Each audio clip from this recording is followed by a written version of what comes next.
लोक का आकाश, लोक का स्पेस, लोक का क्षेत्र, ठीक है ना। और लोक के बाहर जो भी है आकाश, उसको क्या बोलेंगे? अलोक आकाश। अलोक आकाश कितना है? अनंत है। किस दिशा में? सभी दिशाओं में, 10 दिशाओं में। समझ आ रहा है? दिशाएं कितनी हो जाती हैं? 10। जानते हो कैसे होती हैं? हैं? 4 ही जानते हो? कोई बात नहीं। देखो, 4 के बीच में से एक एक दिशा और बनाई जाती है, इसे विदिशा बोलते हैं, उस भी दिशा के रूप में कह लेते हैं।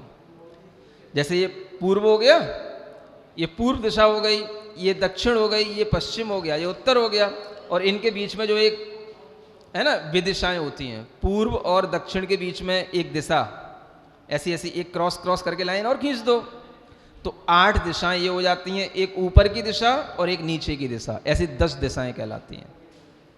समझ आ रहा है?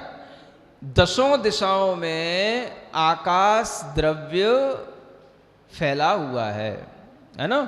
उसको हम क्या कहेंगे? अलोकाकाश, अनंत के रूप में है। और उस अनंत आलोक के बीचों बीच में यह लोक की आकृति है। किसके बीचों बीच में? अनंत जो अलोकाकाश है उसके बीचों बीच में यह लोक है, ठीक है ना। और लोक के भी बीचों बीच में क्या है?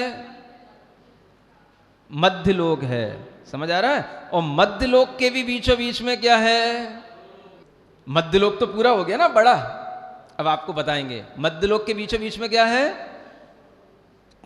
मध्य लोक तो अनेक द्वीप और अनेक समुद्रों का बना हुआ है ना। तो सबसे बीच का जो द्वीप है वो जम्बू द्वीप हो गया। मध्य लोक के बीचों बीच में क्या हो गया? और जम्बू द्वीप में भी बीचों बीच में क्या है? तो उसका नाम है सुमेरु पर्वत। समझ आ गया? वो पॉइंट है बीचों बीच का, सुमेरु पर्वत। ऐसे जानना, ध्यान रहेगा। फिर से बोलो, अलोकाकाश के बीचों बीच में, अभी कहां से मध्य लोक आ गया? पूरा लोक, लोक के बीचों बीच में, मध्य लोक के बीचों बीच में, और जम्बू द्वीप के बीचों बीच में सुमेरु पर्वत। समझ आ रहा है? अब हम आपको कभी जम्बू द्वीप दिखाएंगे, तब सुमेरु पर्वत दिखाएंगे, तब आपको मध्य लोक के बारे में विशेष रूप से बताएंगे। ठीक है, आज इतना ही। 3 लोक के बारे में कुछ जानकारी दी थी। जो जैन दर्शन के अनुसार जैन भूगोल समझाया जाता है और जैन विश्व की रचना जो बताई जाती है, उसमें 3 लोक की जो रचना है वो कैसी होती है, ये कल आपको बताया था। कितना आप लोगों ने समझा, इसको पुनः रिवाइज कर लेते हैं।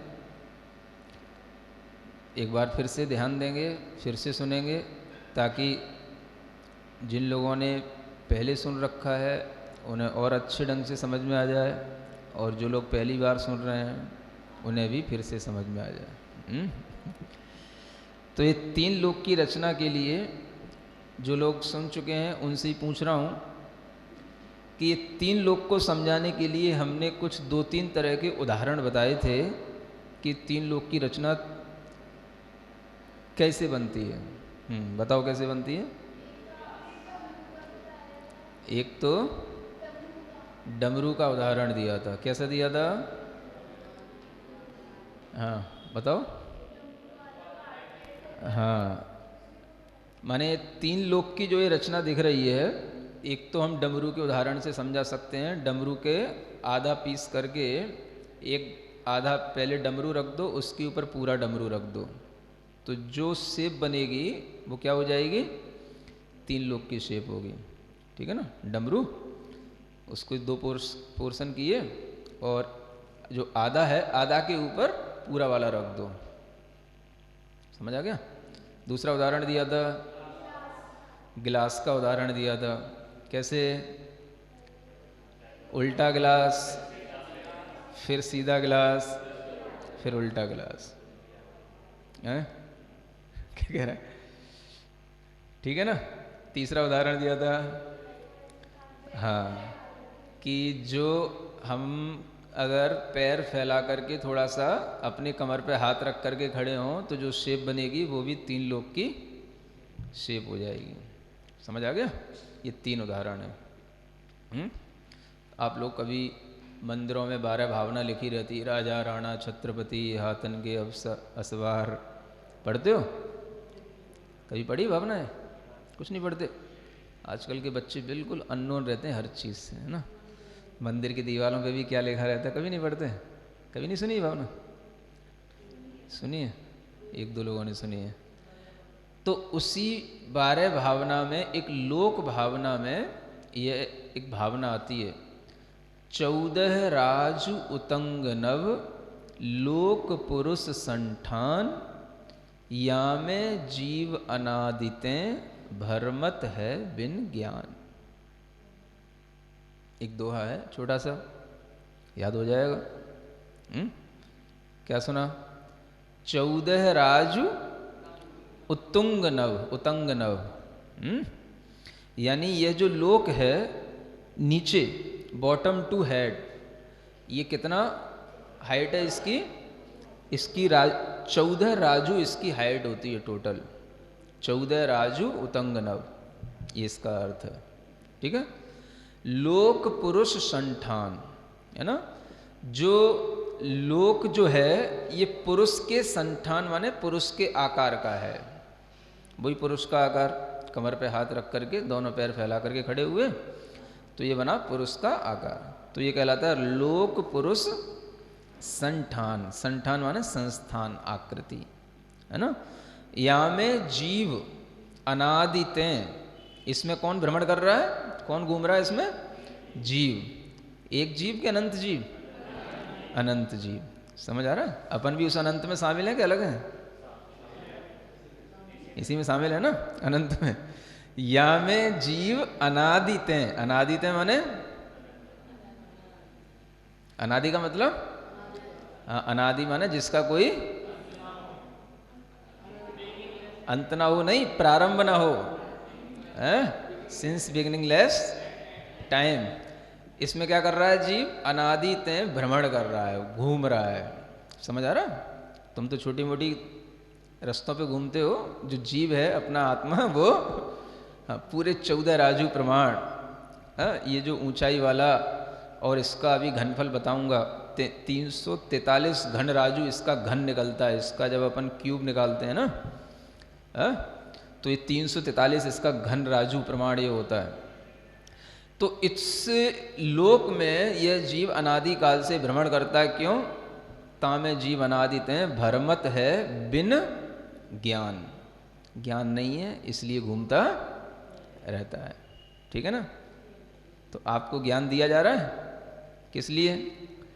जब आपको ज्ञान मिलेगा तो क्या करोगे? घूमना बंद हो जाएगा, घूमना कम हो जाएगा, फिर कहाँ पहुंच जाओगे? लोक के अग्रभाग पर। ठीक है। तो देखो, अब आज थोड़ा सा रिवाइज भी कराएंगे, कुछ नई चीजें भी बताएंगे, है ना। तो ये 14 राजू तो हो गई ऊंचाई। एक राजू का मतलब समझ लिया, असंख्यात किलोमीटर। क्या हो गया? असंख्यात किलोमीटरों का एक राजू है, असंख्यात किलोमीटरों का। समझ आ रहा है? तो इस 14 राजू प्रमाण ये जो लोक है, इसका जब हम घनफल निकालते हैं इस लोक का, तो हम 7 × 7 × 7, 7 राजू का ये घन निकलता है। क्या निकलता है? घन जानते हो ना, क्यूब किसी भी चीज को, हाँ, जब अपन उसी राशि को 3 बार मल्टीप्लाई करते हैं, तो वो क्यूब हो जाता है। 2 बार करते हैं तो वो उसका स्क्वायर हो जाता है। तो घनफल का मतलब पूरा लंबाई इंटू चौड़ाई इंटू ऊंचाई, तीनों चीजें उसकी जब मिल जाती हैं तो उसका वॉल्यूम में पूरा नहीं आता। वॉल्यूम क्यूब नहीं होता, वॉल्यूम अलग चीज होगी, है ना। घनफल उसका, हाँ, जो क्यूबिक, वो जो है इसका कितना बैठेगा? 7 × 7 × 7, कितना हो गया? 343। इसको बोलेंगे घन राजू। इसका यूनिट क्या है? घन, तो वो हो गया, और राजू इसका यूनिट है, तो घन राजू कहलाएगा। 343 घन राजू प्रमाण ये लोक है। यानी इसमें हमने उसकी ये जो लंबाई है इसकी जो चौड़ाई है और इसकी जो गहराई है, समझ आ रहा है, ये तीनों इसमें हमने इंक्लूड कर लिए हैं। आ गया समझ? अब इसको अगर हम समझें तो इसको 7 से इसलिए इसका क्यूब निकाला जाता है क्योंकि इसमें 7 राजू प्रमाण ऊंचाई को लिए हुए इसमें श्रेणियां होती हैं। समझ आ रहा है?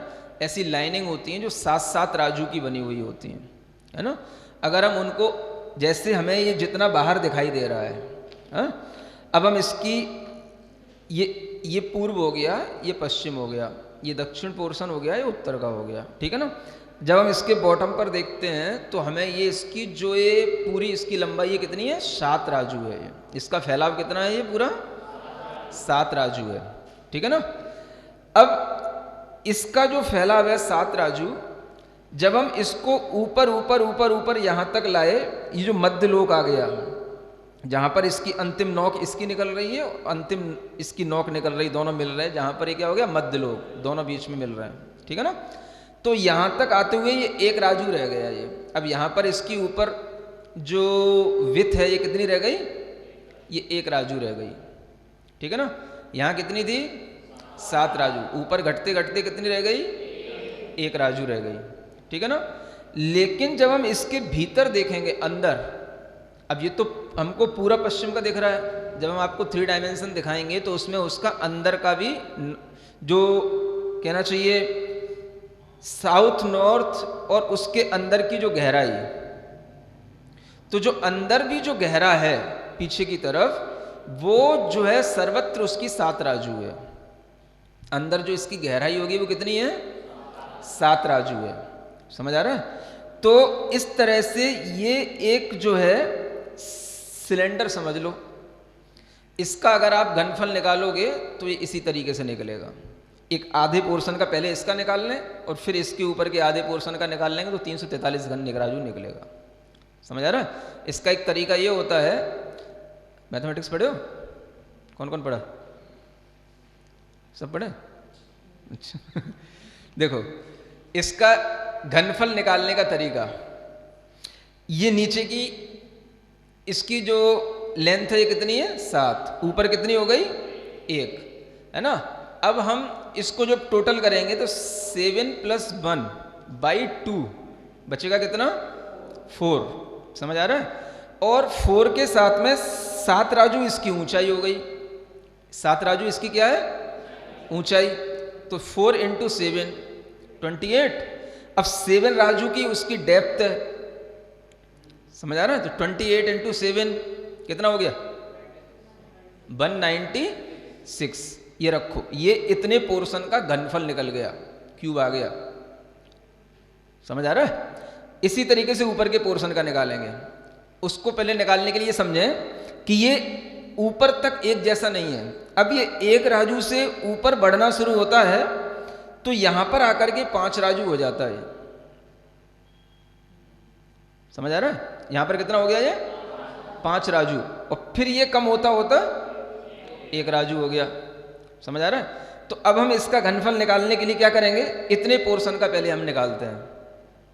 5 और 1 ये 6/2 3 × 7 नहीं, ये इसकी जो हाइट है ये आधी आएगी ना, इसमें भी 3.5, ये पूरी यहां से यहां तक की 7 है। समझ आ रहा है?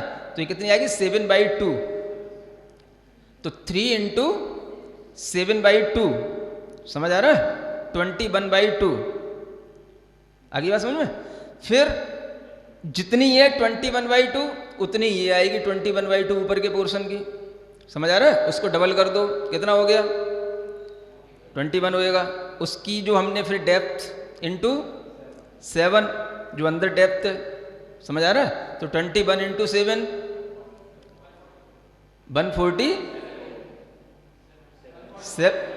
147। इसका और इसको प्लस कर दो, 196 + 147 343 हो गया। ये कहलाता है 343 घन राजू प्रमाण। सुन लिया? इतनी बड़े लोक का मैथमेटिक्स।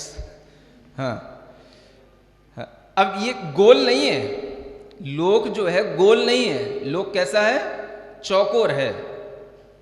समझ आ रहा है ना? आप कभी भी जानेंगे गोल का जो क्यूब निकलता है, घनफल निकलेगा बहुत कम आएगा। हाँ, ये कैसा है? चौकोर है। तो इसलिए इसका अपन ने 2 पोर्शन में ऐसा घनफल निकाला है। आगे बात समझ में? तो 343 घन राजू प्रमाण ये जो लोक है, इसी में चारों गति के जीव रहते हैं। आगे बात समझ में? 343 घन राजू कैसे निकल गया? सबको याद हो गया? कल आप लोगों को वात वलय के बारे में बताया था कि ये लोक जो है पूरा वात वलयों से घिरा हुआ है। किससे घिरा हुआ है? वात वलय, माने हवा के बड़े बड़े रिंग होते हैं। समझ आ रहा है? जो इसके पूरे अराउंड में इसको घेरे हुए होते हैं, और उनमें जो है वो जो वायु है वो निरंतर घूमती है, जिसके आधार पर ही ये लोक पूरा का पूरा टिका रहता है। समझ आ रहा है? तो देखो, आपको जो ये मैप मिला हुआ है, इसमें जो वात वलय हैं उनकी भी जो मोटाई है, 3 प्रकार के वात वलय हैं। पहला है घनोदधि वलय। क्या नाम है? दूसरे का नाम घनवात वलय, और तीसरे का नाम तनुवात वलय। नीचे लिखे हुए ना तीनों के नाम हैं? फिर से बोलो। घनोदधि वलय, दूसरा घनवात वलय, तीसरा तनुवात वलय। ठीक है ना?